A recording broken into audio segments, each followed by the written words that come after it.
জামাতে ইসলামীর কেন্দ্রীয় assistant secretary general Mohammad Shahjahan বলেছেন, আগামী জাতীয় সংসদ নির্বাচনে কালো টাকা ও পেশি শক্তি দিয়ে ভোট কুক্ষিগত করার কোনো সুযোগ কাউকে দেওয়া যাবে না।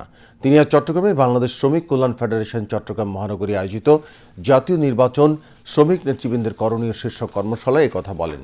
মোহাম্মদ শাহজাহান বলেন, ভোটকে সামনে রেখে নৈরাজ্য সৃষ্টির যে কোনো অপচেষ্টাকে রুখে দিতে হবে। পিআর পদ্ধতিতে নির্বাচন করতে হবে। জুলাই সনদকে দিতে হবে আইনি ভিত্তি। তিনি বলেন, দেশের ভেতর ও বাইরে থেকে যতই ষড়যন্ত্র হোক না কেন যেন তেন নির্বাচন জাতি মেনে নেবে না। নির্বাচনের পদ্ধতি ও শেখ হাসিনার বিচারসহ সংস্কারের রোডম্যাপ ঘোষণার পরে নির্বাচনের আয়োজন করতে হবে।